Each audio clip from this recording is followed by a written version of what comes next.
Bismillahirrahmanirrahim. Assalamualaikum warahmatullahi wabarakatuh. Bagaimana kabarnya anak-anak di rumah? Semoga selalu sehat dan dalam lindungan Allah Subhanahu wa taala. Alhamdulillah, hari ini masih bertemu kembali bersama dengan Ustazah Intan dalam pembelajaran IPA di kelas 5. Baik, sebelum memulai pembelajaran hari ini, kita berdoa bersama-sama terlebih dahulu ya. Semoga Allah memudahkan pembelajaran kita hari ini dan merahmati kegiatan kita hari ini. Ustazah izin memimpin doanya dari sini. Silakan anak-anak mengikuti dari rumah ya. Sikap berdoa, tangannya diangkat, kepalanya ditundukkan. Doa sebelum belajar. Bismillahirrahmanirrahim.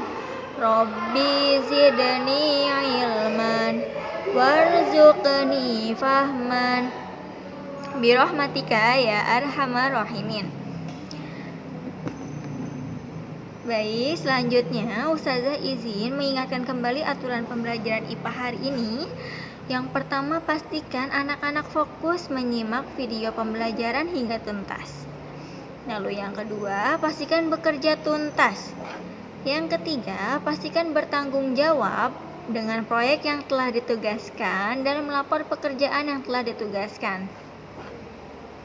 Dan yang terakhir, pastikan bertanya jika memang belum memahami materi yang disampaikan oleh Ustazah melalui video pembelajaran ini. Boleh bertanyanya langsung di kolom komentar classroom atau bisa melalui forum diskusi saat sesi Google Meet bersama dengan Ustazah Intan ya.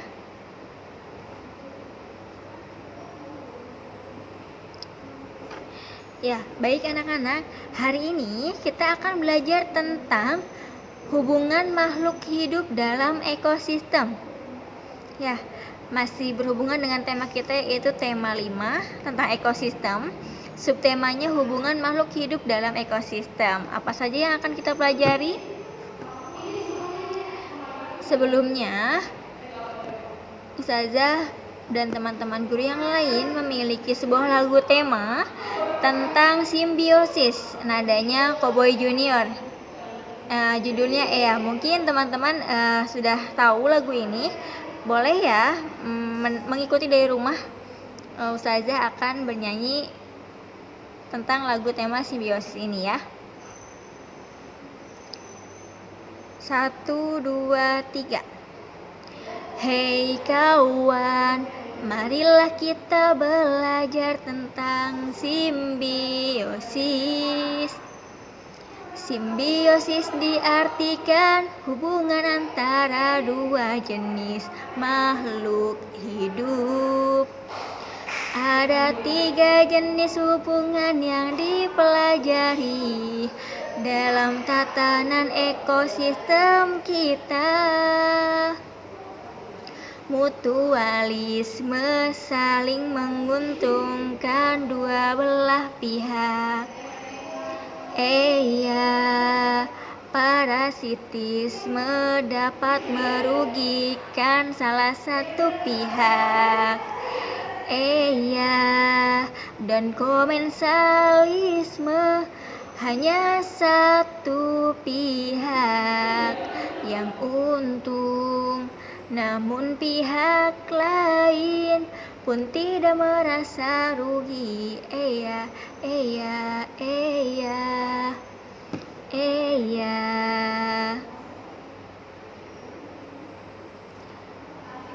Firman Allah Subhanahu wa taala dalam Quran surat Al-Baqarah ayat 2 yang artinya, sesungguhnya dalam penciptaan langit dan bumi silih bergantinya siang dan malam, bahtera yang berlayar di laut membawa apa yang berguna bagi manusia dan apa yang Allah turunkan dari langit dan berupa air, lalu dengan air itu dia hidupkan bumi sesudah mati atau keringnya, dan dia sebarkan di bumi itu segala jenis hewan dan pengisaran angin dan awan yang dikendalikan antara langit dan bumi. Sungguh terdapat tanda-tanda kekaesaan dan kebesaran Allah bagi kaum yang memikirkan.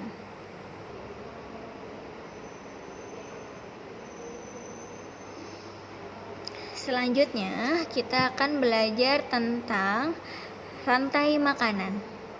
Mungkin anak-anak sudah pernah belajar tentang rantai makanan.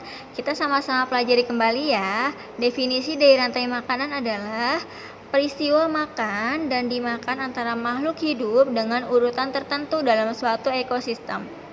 Atau disebut juga proses perpindahan energi. Lalu proses perpindahan energi ini diurutkan berdasarkan peranannya. Bisa dari produsen ya. Jadi yang pertama itu produsen, kemudian konsumen, lalu pengurai. Yang pertama, Ustazah menampilkan gambar padi. Nah, padi ini merupakan salah satu contoh tumbuhan yang termasuk ke dalam kelompok produsen atau makhluk hidup penghasil energi. Nah, tumbuhan merupakan produsen dalam ekosistem. Sedangkan yang kedua ada gambar tikus. Tikus ini merupakan konsumen tingkat pertama atau konsumen primer yang memakan tumbuhan secara langsung. Misalnya kebanyakan dari konsumen tingkat pertama ini atau konsumen primer yaitu hewan-hewan herbivora. Masih ingat artinya? Hewan herbivora ini artinya hewan pemakan tumbuhan. Selanjutnya ada gambar ular ya, sedang memangsa tikus. Nah, ular yang memangsa tikus ini merupakan konsumen tingkat kedua atau konsumen sekunder. Nah, konsumen sekunder ini merupakan konsumen yang memangsa konsumen tingkat pertama. Biasanya didominasi oleh hewan-hewan karnivora atau pemakan daging ya. Selanjutnya, konsumen tingkat ketiga dan seterusnya disebut dengan konsumen tersier yang memakan konsumen tingkat kedua. Dan terakhir, ketika konsumen tersier atau konsumen tingkat paling tinggi ini mati, maka ada dekomposer atau zat pengurai yang memakan sisa organismenya atau limbah dari organisme yang mati tersebut. Rantai makanan di dalam ekosistem terdapat menjadi dua macam, yaitu rantai makanan ekosistem darat dan rantai makanan ekosistem air. Ini disesuaikan dengan habitatnya, jadi ada darat dan air. Setelah ini Ustazah akan menayangkan dua video bagaimana urutan proses rantai makanan di darat dan di air. Kalau begitu silahkan disimak baik-baik videonya ya. Selamat menyimak video.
Ini merupakan tayangan video rantai makanan dalam ekosistem air, terutama ekosistem air laut. Selamat menyimak videonya.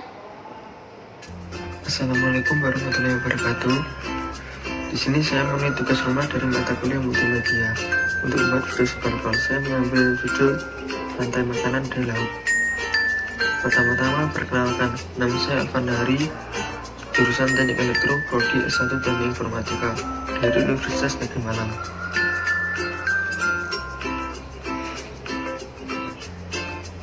Oke, langsung saja ke penjelasannya.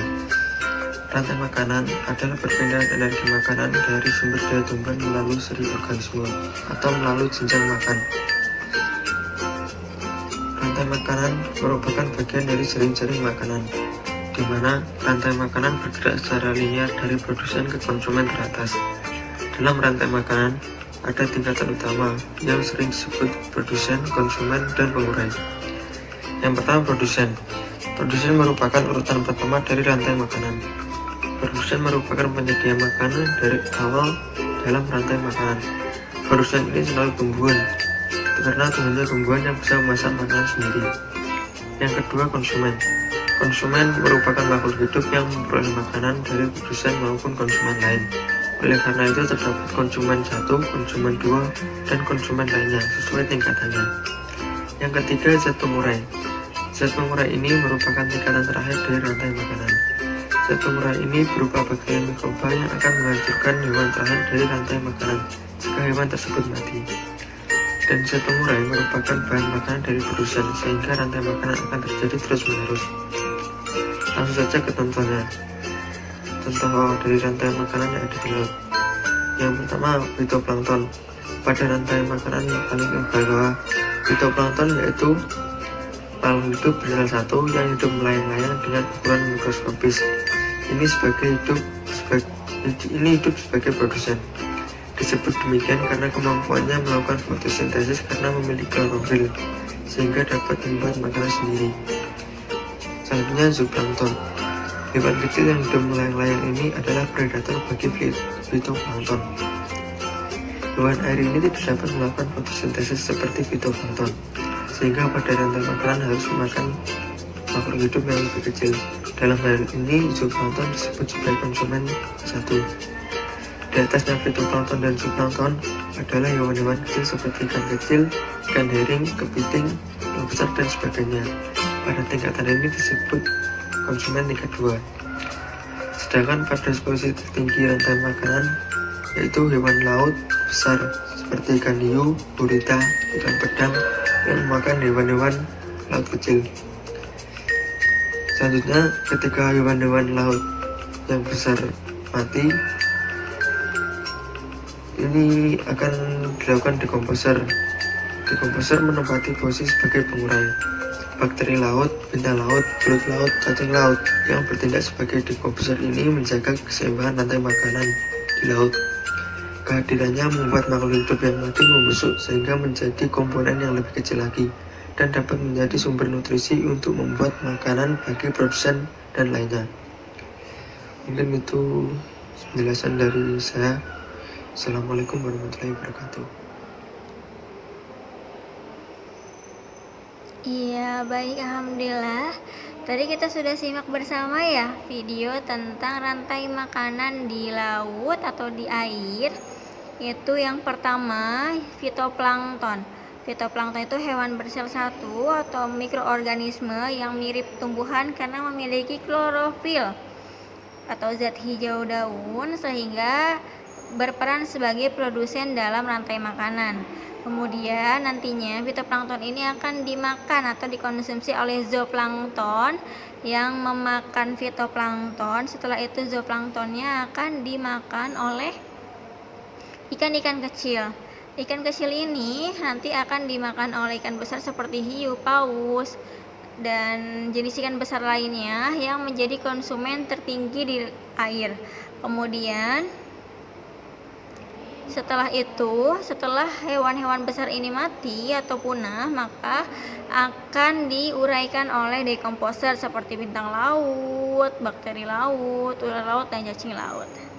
Itu ya tentang pembahasan rantai makanan di darat dan di laut. Jadi perbedaannya adalah jenis hewan dan tumbuhannya, namun tingkatannya sama ya. Ada produsen, ada konsumen, dan ada pengurai.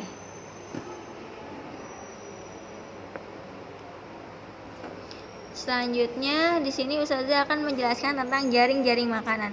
Jaring-jaring makanan itu merupakan sekumpulan dari beberapa rantai makanan. Bisa kita lihat bersama bahwa di sini dalam satu jaring-jaring makanan itu terdapat beberapa rantai makanan dalam skala yang besar dan lebih luas. Contohnya ya, kita coba pelajari bersama-sama ada berapa rantai makanan di jaring-jaring makanan ini. Yang pertama, rantai makanan yang pertama yaitu padi dimakan oleh tikus, tikus dimakan oleh ular. Rantai makanan yang kedua, padi dimakan oleh belalang, kemudian belalang dimakan oleh katak, katak dimakan oleh ular. Selanjutnya, padi dimakan oleh belalang, belalang dimakan katak, katak dimakan oleh elang. Lalu yang selanjutnya, daun-daunan di pohon dimakan oleh ulat, kemudian ulat jatuh ke bawah, dimakan oleh katak, katak dimakan oleh ular atau elang. Terakhir, daun-daunan di pohon dimakan oleh ulat, ulat dimakan oleh ayam ya. Nah, ayam ini nanti akan dimakan oleh ular atau elang. Jadi masih banyak sekali di sini ada beberapa kumpulan dari rantai makanan yang disebut dengan jaring-jaring makanan. Nah, kita simpulkan, jaring-jaring makanan merupakan proses atau sekumpulan dari rantai makanan dengan skala yang lebih besar dan luas.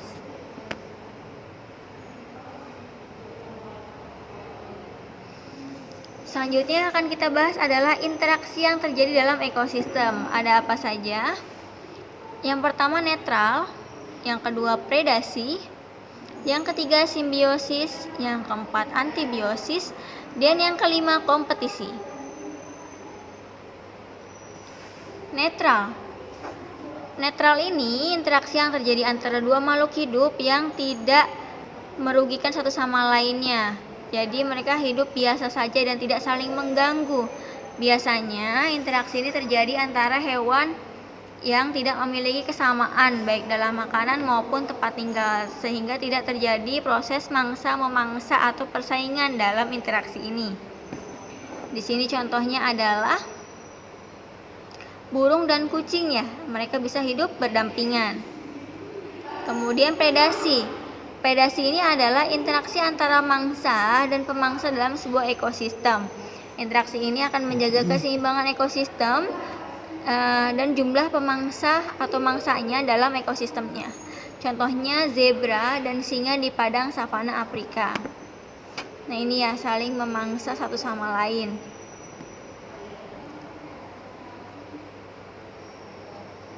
Yang sebagai predatornya adalah tadi singanya ya, lalu memangsa zebra. Selanjutnya ada simbiosis. Simbiosis ini merupakan hubungan antara dua makhluk hidup yang berbeda spesies dan saling berhubungan. Ada 3 jenis interaksi yang terjadi dalam simbiosis. Ada yang saling menguntungkan, disebut dengan simbiosis mutualisme. Lalu merugikan satu pihak namun pihak lainnya diuntungkan, yaitu simbiosis parasitisme. Lalu selanjutnya simbiosis komensalisme, yaitu menguntungkan satu pihak namun pihak lain tidak dirugikan. Kita tayangkan contohnya. Untuk simbiosis mutualisme ada interaksi antara lebah madu dan bunga. Lebah madu ini mengambil nutrisi sebagai makanan penghasil energi bagi tubuhnya, yaitu dari nektar bunga. Kemudian bunga mendapatkan bantuan dari lebah madu ini untuk proses penyerbukannya.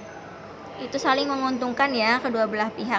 Lalu yang selanjutnya simbiosis parasitisme, yaitu tali putri dan inangnya. Kita lihat bahwa tali putri ini akan menghambat pertumbuhan dari tumbuhan yang dihinggapinya atau ditempatinya.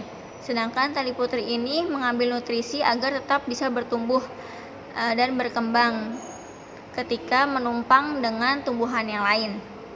Kemudian selanjutnya, ini simbiosis komensalisme. Yang diuntungkan adalah ikan badut karena mendapat perlindungan dari anemon laut, tempat berlindung di anemon laut atau tempat tinggal di anemon laut. Sedangkan anemon laut itu tidak merasa terganggu, jadi masih tetap bertumbuh dan berkembang. Selanjutnya adalah antibiosis. Antibiosis adalah interaksi antara makhluk hidup, di mana makhluk hidup yang satu akan menghambat pertumbuhan makhluk hidup lainnya, sama seperti parasitisme ya. Tapi ini lebih ke mikroorganisme. Contohnya adalah jamur penicillium yang menghambat pertumbuhan bakteri, sehingga jamur ini biasanya akan digunakan sebagai obat antibiotik dengan nama penisilin. Nah, ini gambar jamur penicilliumnya. Selanjutnya adalah kompetisi. Nah, kompetisi ini adalah interaksi antara dua jenis makhluk hidup yang saling bersaing untuk mendapatkan atau memperebutkan sebuah hal yang sama, seperti makanan atau wilayah. Baik anak-anak, ada dua jenis kompetisi. Yang pertama adalah kompetisi intraspesifik. Dinamakan kompetisi intraspesifik karena kompetisi ini terjadi antar satu spesies. Kita lihat di sini ada singa betina dan singa jantan yang sedang berkompetisi ya, bisa memperebutkan wilayah atau makanan. Kemudian selanjutnya ada kompetisi interspesifik atau kompetisi beda spesies, namun masih dalam satu daerah. Di sini ada beruang hutan dengan harimau hutan sedang memperebutkan wilayah atau daerah tempat tinggalnya. Baik, dari pembelajaran hari ini dapat kita simpulkan. Yang pertama, rantai makanan merupakan peristiwa makan dan dimakan antara makhluk hidup dengan urutan tertentu dalam suatu ekosistem. Proses perpindahan energi dalam sebuah rantai makanan dapat diurutkan dari produsen, konsumen 1 sampai 3 atau seterusnya, dan pengurai.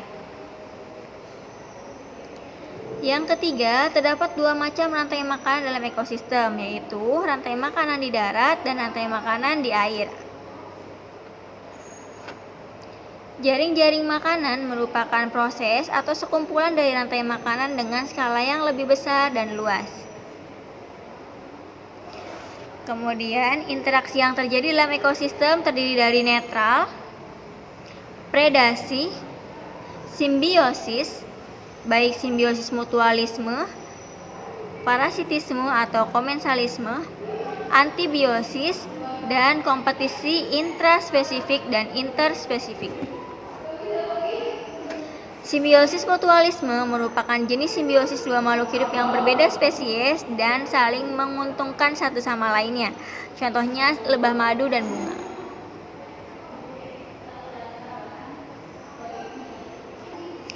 Baik, yang ketujuh yaitu simbiosis parasitisme. Artinya simbiosis ini menguntungkan satu pihak namun merugikan satu pihak lainnya. Contohnya tumbuhan tali putri dan inangnya. Lalu yang kedelapan, simbiosis komensalisme, yaitu satu organisme mendapatkan keuntungan sedangkan yang lainnya tidak mendapatkan keuntungan atau dirugikan. Contohnya ikan badut dan anemon laut.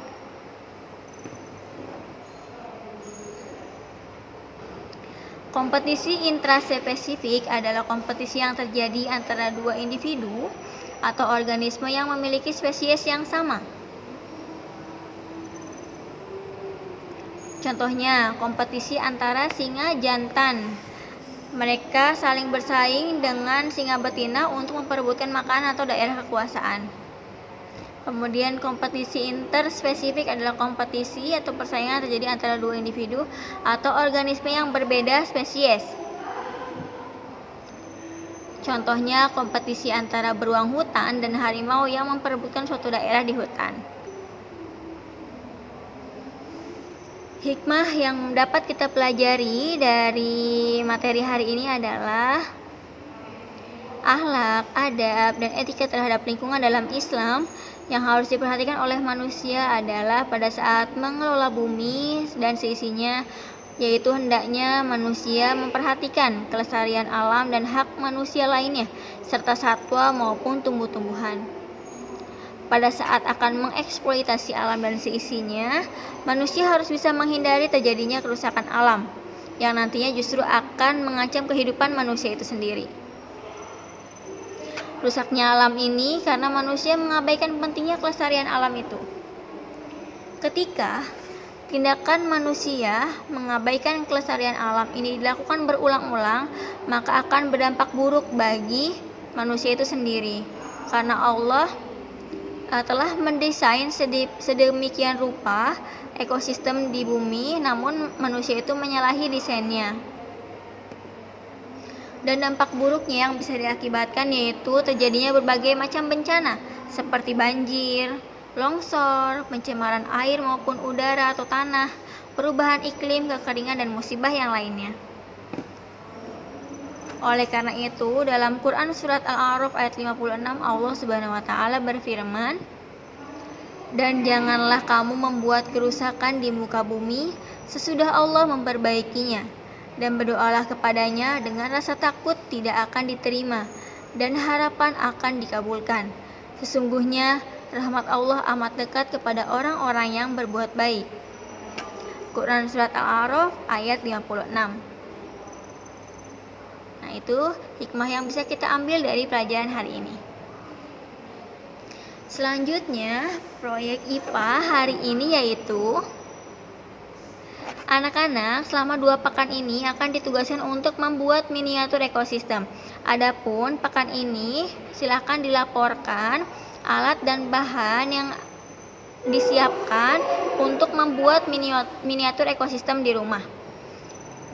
Di antaranya itu ada kardus bekas, kemudian alat warna, alat tulis, kertas origami atau kertas HVS untuk pengganti origami. Jadi anak-anak bisa menggambar hewan atau tumbuhan yang dibutuhkan sebagai komponen dari ekosistem tersebut, lalu diwarnai dan ditempel menggunakan lem.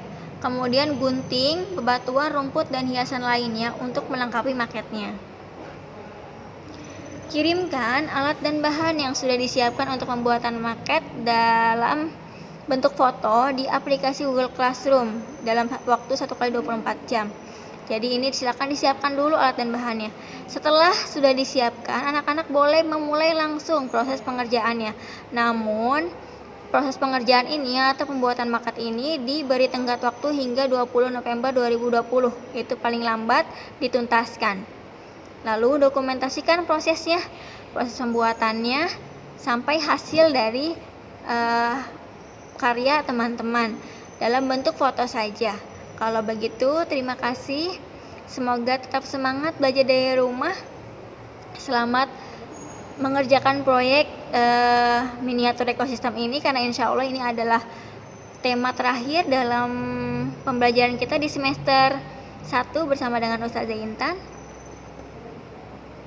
Nah, ini Ustazah Intan memberikan contoh miniatur ekosistemnya ada 2. Boleh anak-anak memilih mau membuat ekosistem laut atau ekosistem darat ya. Di sini ada ekosistem laut. Boleh dilihat begitu contohnya untuk ekosistem laut. Ini juga menggunakan alat dan bahan yang sangat sederhana, hanya kardus, kemudian HVS, dan tambahannya itu ada keong-keong kecil ya dan pasir. Lalu ini untuk ekosistem darat. Nah, ini juga sama ya, kardus dan hanya bebatuan saja tambahannya, yang lainnya menggunakan HVS yang digambar dan diwarnai, serta ada tusuk gigi ya untuk menempelkan komponennya. Alhamdulillah, itu saja mungkin pembahasan materi dan proyek hari ini. Semoga bermanfaat. Jika memang ada yang belum dipahami, baik materi maupun pengerjaan proyeknya, boleh langsung ditanyakan kepada Ustazah Intan melalui aplikasi Classroom atau sesi Google Meet bersama dengan Ustazah Intan. Kalau begitu, kita doa bersama-sama. Sikap berdoa, tangannya diangkat, kepalanya ditundukkan. Membaca hamdalah bersama-sama. Alhamdulillahirabbil alamin. Segala puji bagi Allah, Tuhan semesta alam. Terima kasih anak-anak, selamat belajar di rumah, selamat mengerjakan proyek, tetap semangat, semoga selalu sehat. Insya Allah bertemu lagi bersama dengan Ustazah Intan dalam pembelajaran IPA berikutnya.